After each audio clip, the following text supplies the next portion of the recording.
Why, hello there. Well, I wasn't expecting any visitors. Okay, I was. Now come, gather round as I tell you the tale of F.Scott Fitzgerald's infamous novel about love, The Great Fapsky. You know, I always thought it was so funny that a book that was considered to be vulgar and explicit back in its day was, now is a world-renowned novel about love, and it has its own movie starring Leonardo DiCaprio. We get it, man. Win yourself an Oscar already. But anyway, with that said, let us get the book, shall we? Here we go. Now, shall we read? Chapter 1. You see, the year's 1920, and F.Scott Fitzgerald wanted to become a writer.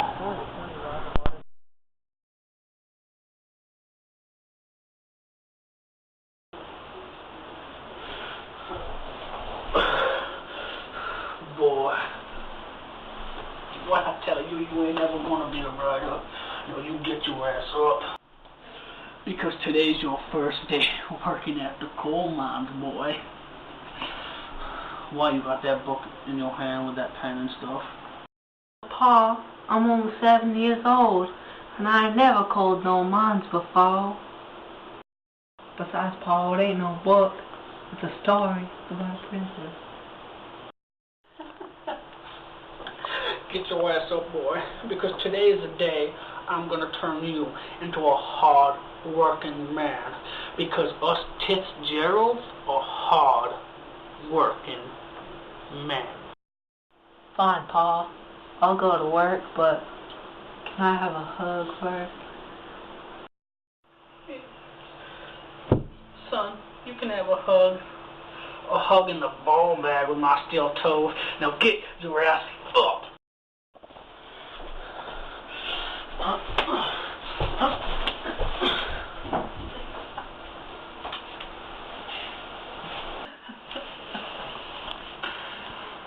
My boy wants to write, and I say that shit just ain't right.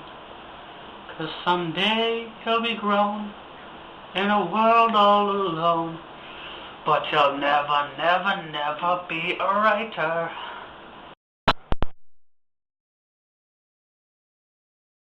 Tough titties, eh? Those are the last words that F.Scott ever heard his father cry before he had a fatal heart attack. Well, that and, son, help me, I'm dying, but that's neither here or there. Now, the year is 1920, and F.Scott is just a chubby, chubby boy. A chubby, chubby, chubby, chubby, chubby, chubby boy.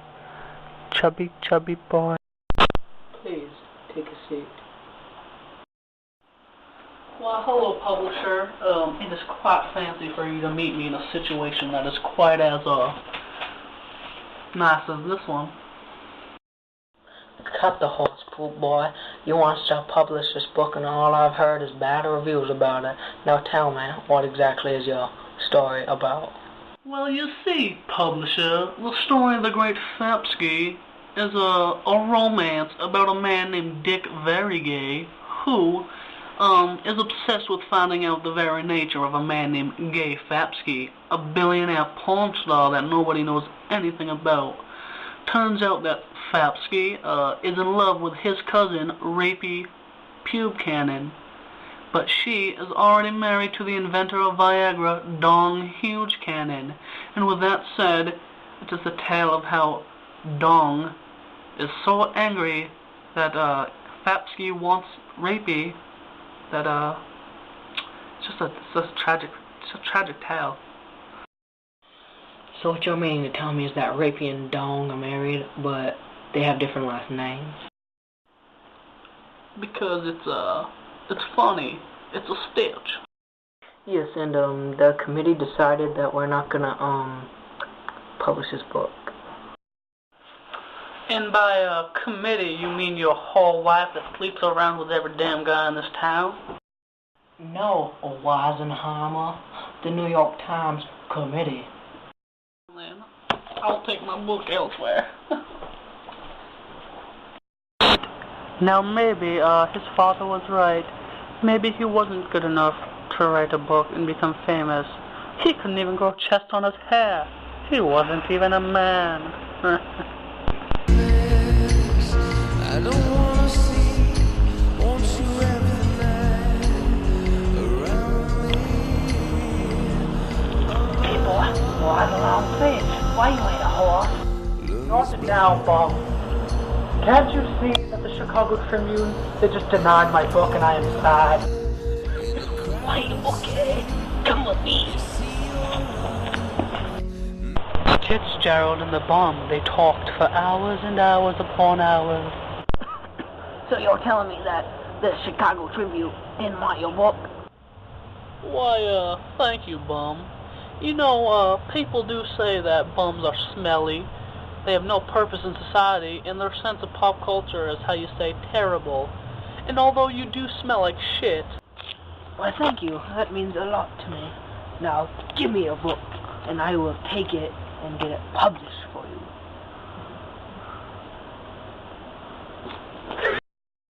Wait, I never had a chance to get your name! It's been 9 months since that damn bum has given me any acknowledgement. Oh look, the Daily Tribune. The new book by Bummy McBummerstein, called The Great Fapsky, although vulgar and atrocious, is straight up da bomb, 5 stars. People say never trust a bomb, but I did just the opposite, 'cause boy was I dumb. I never should have gave that bar a sandwich.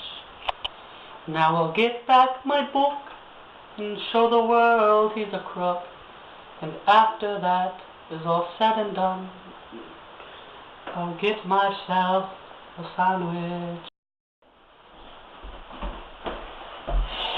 I love being me and my $1 million estate. Why, hello, bum. Or should I say bumhole? Oh, if it isn't a fat man I swindled out of $1 million. You listen up here, boy. I want my book, and I'm gonna get it. And if you don't give it to me, then by God, there's gonna be so much schniz to pay, boy. Oh yeah, well I'm not giving you the book back, Gaybird, and there's nothing you can do. Can I please just have it back? There's something that I can do, and that is blow your ass back from the time when Charles Dickens was a little boy.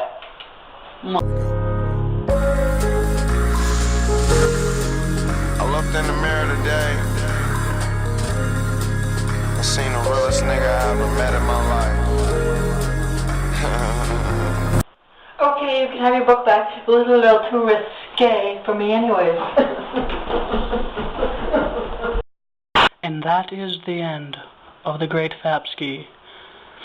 Fitzgerald died in 1940 of unnatural causes. And the bum, what he's doing just fine. How do I know this? Because I am the bum. Oh yeah, I am the bum. Well, I never was good at singing, but you get the point. I ought to be good at singing. I'm from Brooklyn and